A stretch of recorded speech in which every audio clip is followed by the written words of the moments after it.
Rir é um ato de resistência. Bom, hoje falar um pouquinho sobre, então, doenças de infecções vias aéreas superiores, né? Então a gente vai falar o quê? O que a gente tem que sair sabendo aqui? A gente vai falar um pouquinho, então, sobre o resfriado comum, né? A gente vai falar também um pouquinho sobre a rinocinusite, faringite e otite, beleza? O que a gente vai saber aqui? Quando que a gente tem que fazer o lançamão de uso de antibiótico? Como que a gente tem que tratar, por exemplo, para prevenir uma doença reumática, uma glomerulonefrite, tá bom? Então é importante a gente saber, né, como que vai ser esse tratamento, esse manejo correto aí, beleza? Então o que são? São infecções, né, das vias aéreas superiores, são uma das queixas mais comuns, né? A maioria são, então, rinossinusites, tem etiologia viral, beleza? E a faringite, então, merece um tratamento com antibiótico terapia, tá? Para a criança, por quê? Porque daí previne, né, justamente febre reumática, tranquilo? Então assim, então qual que seria, então, né, o resfriado comum, então, como que seria? Então a doença, né, mais frequente, né, no mundo industrializado, resfriado, todo mundo, né, uma vez por ano aí acaba tendo um pouco de resfriado, né? Então também o que a gente pode ver, então, que o vírus mais comum é o rinovírus, beleza? Seguido, né, do próprio coronavírus, mas não esse que a gente conhece, né? Então rinovírus e coronavírus são os mais predominantes, né? Então o período de incubação deles é de 12 a 72 horas, a gente tem que ficar esperto com isso, né? Na pele ali, a gente sabe que na roupa, na pele ele fica até 2 horas, tá bom? E o álcool em gel geralmente ele não é eficaz, tá bom? Para esse tipo desses tipos de vírus, beleza? Também a atividade, então, né, física moderada diminui os riscos de resfriado, tá bom? Já o estresse, o uso de cigarro aumenta a chance de você acabar desenvolvendo um resfriado comum, tá? Como que é o quadro, então, né? O quadro é composto, então, por espirro, congestão nasal, né? Secreção nasal também, beleza? Dor de garganta, tosse, tá bom? Conjuntivite também, em alguns casos fica meio febril também, beleza? Cefaleia, mal-estar, tá bem? Podem apresentar, então, dificuldade na alimentação, tá bom? Posso também ter hiporexia, tá bom? E dificuldade de dormir em alguns casos, beleza? Então o que seria então? A resposta imune exacerbada também. Não é diretamente o vírus atacando a nossa célula do trato respiratório, mas sim uma resposta também exacerbada no nosso sistema imune, beleza? Então os casos mais leves a gente vai, né, só tratar a sintomatologia, né? Seja febre, dor de garganta, dor de garganta, e a gente vai reavaliar após 2 ou 3 dias, beleza? Então, tem um período, né, inferior a 4 semanas, né, a gente vai pegar a duração. Tá inferior a 10 dias, pô, a gente vai pensar rinocinusite viral, beleza? Daí o que a gente vai fazer? A gente vai fazer uso, então, de descongestionantes, a gente pode fazer lavagem nasal, tá bom? Analgésico, AINE, tá? Então o exame físico, né, como que esse paciente vai estar? Então o exame físico ele pode ter inflamação conjuntival, tá bom? Edema de mucosa nasal também, eritema, tá? Nos arcos faríngeos, adenopatia discreta também, beleza? Então, o diagnóstico clínico, né, é baseado principalmente pela história e o exame físico desse nosso paciente. Então, exames complementares não são necessários na maioria das vezes, beleza? E o tratamento, então? O tratamento é bom esclarecer, então, para o paciente, né, sobre a benignidade dessa doença, né? É uma doença geralmente autolimitada, beleza? Em crianças, o que a gente vai pedir, então? Em crianças, a gente vai estimular a hidratação adequada com líquidos mornos, tá? Pode ajudar e não possui contraindicação. Tranquilo? Uma revisão sistemática mostrou o benefício de ipratrópio, tá bom? Para a melhora da rinorreia e espirros, mas não da congestão, tá? Antihistamínicos mostram pouca melhora dos sintomas, beleza?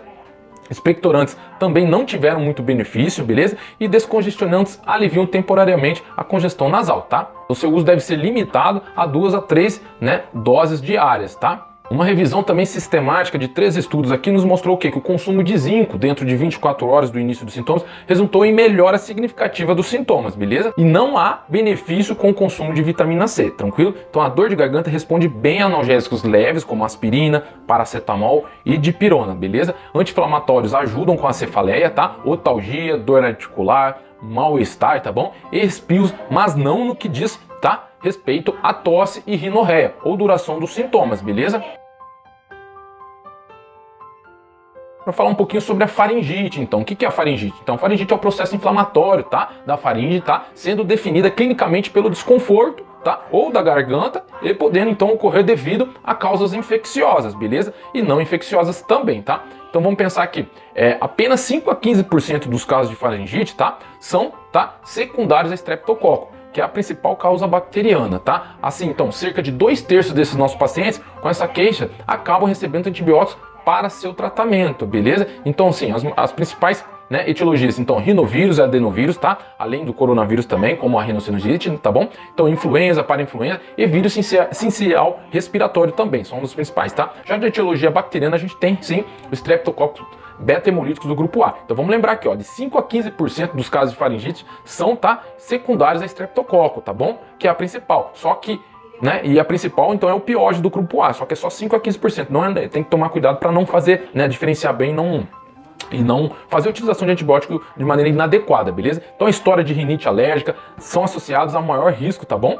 De desenvolvimento de faringite, beleza? E as manifestações clínicas, então, a queixa principal é desconforto, da dor na garganta, tá? Principalmente ao engolir, febre é frequente também, principalmente em pacientes com faringite estreptocócica, tá bom? Sintomas respiratórios, como congestão nasal também a gente vai ter, coriza, tá? Rouquidão e sinais de rinossinusites são mais, tá? Frequentes em infecções virais, beleza? Já a faringite bacteriana é mais comumente causada pelo Streptococcus pyogenes, como eu ia falar, são responsáveis então por 5 a 15% dos casos, tá bom? Adultos e 20 a 30% em crianças, beleza? Então a prevalência é maior no inverno e no início da primavera, beleza? Tem que tomar cuidado, fazer a utilização do antibiótico de maneira correta, por quê? Para prevenção, né, de febre reumática aguda e glomerulonefrite estreptocócica aguda também. São casos de gravidade, principalmente em crianças, beleza?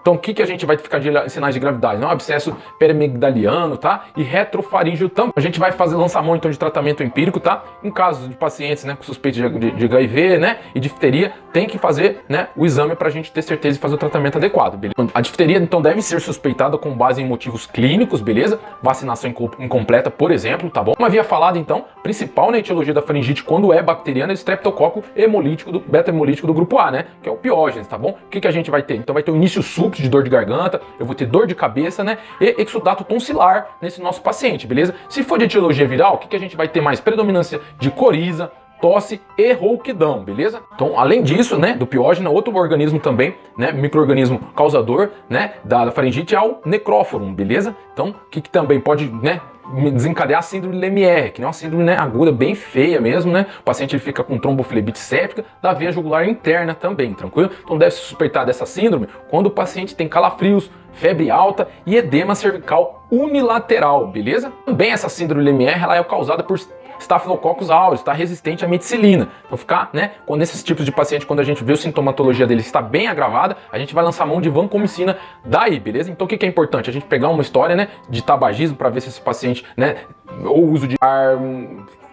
O que é importante a gente saber então? Então uma história de tabagismo e ar umidificado, né, pode associar então a faringite de origem não infecciosa daí, beleza? Então quais os critérios que a gente tem para diferenciar então se uma é de origem streptocócica ou não? Então a gente tem os critérios de Centor, né, que principalmente exudato tonsilar, tá? Adenopatia cervical dolorosa, tranquilo? História de febre e ausência de tosse, beleza? Também é mais comumente em crianças, né, de 0 a 14 anos, de 3 a 14 anos, e em adultos de 15 a 44. Após essa idade, já é difícil ter origem streptocócica em faringites, beleza? Os complementares vamos fazer? Não é necessário, geralmente não é necessário só se houver dúvida, né? Se você está suspeitando de vírus influenza, daí sim, vamos lançar a mão então de um PCR ou talvez uma cultura, tá bom? Mas não, geralmente não é necessário, porque ela é autolimitada, vai após o quinto dia, após o segundo dia de avaliação, a gente pode lançar a mão então da antibiótico terapia empírica, beleza? Se houver sinal de agravamento, tranquilo? Ficar sempre de olho, né, nas sinais de gravidade, né? O que seria o que? Abscesso peritonsilar e retrofaríngeo, tá bom? Por quê? Porque isso pode, principalmente em crianças, né,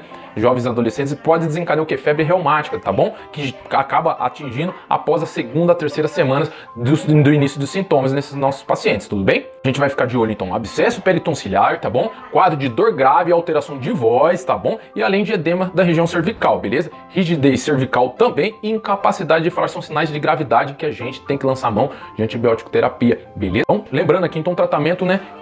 Com raras exceções, a gente vai ter que lançar mão, então, de antibiótico terapia, tá bom? Por quê? Porque é uma doença autolimitada, tranquilo? Então, assim, aos sinais de gravidade, principalmente, né, após o segundo, terceiro dia, presença de febre, dor, né? Daí a gente vai lançar mão. Por quê? Porque o antibiótico tem se mostrado, né, diminuição dos sintomas, né, até 2 dias, 24 a 48 horas. Então a complicação é evitável se um antibiótico apropriado é iniciado, tá? Dentro de até 9 dias, tá bom? Após o início dos sintomas. Então até 9 dias a gente pode lançar mão, tá bom? De antibiótico. A gente deve daí no caso, tá bom? Então a glomerulonefrite difusa aguda, então ocorre geralmente então de 10 a 14 dias após a infecção, tá? Estreptocócica. Tá? Caracteriza então por quê? Por hematúria, proteinúria, azotemia e hipertensão. Tá? Então, as opções, então, né, para antibióticos de faringite, né, para estreptococcus inclui, então, penicilina V, tá bom, oral, amoxicilina oral, tá bom, eu posso lançar mão de cefalosporina também, tá, como cefalexina ou cefadroxila também. Amoxicilina, administrada uma vez, tá, por dia durante 10 dias, é uma alternativa aceitável via oral. Agora, se o paciente tiver alergia à penicilina, então a evidência alta qualidade apoia o uso de cefalexina e cefadroxila. Pode lançar mão de anti-inflamatório não esteroidal, como ibuprofeno, tá, na redução da febre e dor entre crianças e adultos. Em pacientes, então, com episódios repetidos de faringite, streptococose, a gente pode lançar mão do quê? Da amidalectomia, tá bom? A cirurgia que, né, tem seu risco, mas se o incômodo for maior, é necessário então fazer, né, essa cirurgia, tudo bem? Otite, então, né? Otite também definido por infecção do ouvido médio, primeiramente uma infecção da infância, tá bom? Então a fisiopatologia, então, é uma disfunção da tuba auditiva, tá? Que é mais importante fator de fisiopatologia, tá? Da otite, tranquilo? Então, que impede a drenagem da orelha média, tá bom? Que fornece, então, uma proteção contra secreções nasofaríngeas, tá bom? E reduz a pressão no ouvido médio, tranquilo? Quais são as causas da disfunção do tubo auditivo? Principalmente infecção de vias aéreas superiores. As manifestações clínicas, então, da otalgia unilateral ou bilateral. Então, é um sintoma mais importante para fazer o diagnóstico, tá? Usualmente é o sintoma inicial, que costuma aparecer, então, de forma abrupta e intensa. Pode também ocorrer tosse, coriza nos dias anteriores ao aparecimento da otalgia, tá bom? Além disso, acompanhado também pode vir febre, desequilíbrio e tonturas, tranquilo? O que a gente vai lançar a mão então? De otoscopia, tá? Otoscopia para inspeção, né, do canal externo, para observar então sinais de eritema, tranquilo? A gente pode lançar mão também do cerumin, se o canal auditivo estiver bem, né, com muito cerume, a gente pode usar o cerumin, tá bom? Ou água oxigenada um pouquinho para a gente poder verificar, né, nossa membrana timpânica e verificar se ela está hiperemiada, se ela está inflamada daí, tá? São sinais de vermelhidão, né, bem grosseiros que vai dar pra gente analisar se o paciente está com, né, uma otite ou não, tranquilo? Como que é também o manejo da otite? Também, mais uma vez, é uma doença autolimitada em um período de observação, então pode ser a opção de tratamento inicial, então a gente vai observar, tá bom? Seguido de uso de antibiótico, se a condição do paciente não melhora em até 3 dias, beleza? A gente vai lançar mão então também de paracetamol e ibuprofeno, que são analgésicos de primeira linha e seguros em crianças, tranquilo? E também benzocaína, que é um anestésico local, que pode ser útil em alguns pacientes com a membrana timpânica intacta, tranquilo? A gente tem que manter o paciente, né, em um estado de vigilância, então, por 48 horas, tá? E para crianças menores de 2 anos, deve-se iniciar antibiótico se a criança apresentar, por exemplo, otalgia persistente há mais de 2 dias, tá bom? E temperatura, né, febril, né?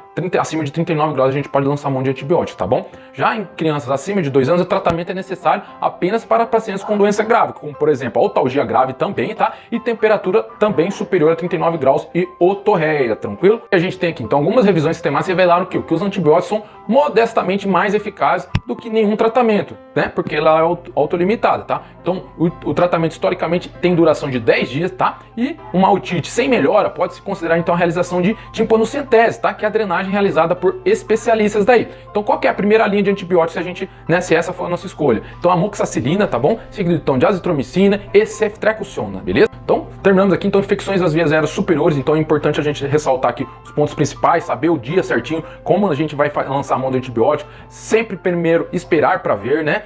E também saber analisar, né, os sinais de gravidade para daí a gente fazer, né, um uso empírico de antibiótico para profilaxia, então, né, de doenças, né, de febre reumática e glomerulonefrite, beleza? É isso aí por hoje, valeu, obrigado. Ai, gente, tanta coisa que eu queria dizer pra vocês antes de ir embora, eu vou tentar, tá? Olha, primeiro vamos combinar que esse ano serviu pra mostrar que a gente não vive sem a graça, sem o humor. O humor, ele salva, ele transforma, alivia, cura, traz esperança pra vida da gente. Essa pandemia também deixou bem clara a importância total da arte nas nossas vidas, vocês viram, né? Esse ano foi difícil? Foi. E foram as artes dramáticas, a música, o cinema, a dança, enfim, a cultura em geral que nos ajudaram a seguir em frente, tornando tudo um pouquinho mais leve. Eu fico muito feliz e orgulhoso de ser artista e mais ainda da comédia ser tão forte em mim. Eu faço palhaçada, você ri, eu fico com o coração preenchido aqui. Eu me sinto assim, realizado de estar conseguindo. Rir é um ato de resistência. A gente agora tá precisando dessa máscara chata para proteger o rosto desse vírus e infelizmente essa máscara ela esconde algo muito precioso para nós brasileiros, o sorriso. Ele tá tapado, tem que ficar tapado, mas ele existe. E ele não vai deixar de existir. A gente não vai deixar de sorrir, não vai deixar de ter esperança. Bom, um ano novo vem aí com novos desafios, mas com a promessa da gente poder sair na rua de novo. Eu tô louco pra voltar ao teatro, voltar a viajar ao Brasil, encontrar vocês. Enquanto isso não rola, vamos todos nos cuidar da família, dos amigos, dos vizinhos, dos próximos, dos distantes, de todo mundo. Porque enquanto essa vacina tão esperada não chega para todo mundo, é bom lembrar que contra o preconceito, a intolerância, a mentira, a tristeza, já existe vacina. É o afeto, é o amor. Então diga o quanto você ama quem você ama. Mas não fica só na declaração não, gente. Ame na prática, na ação. Amar é ação.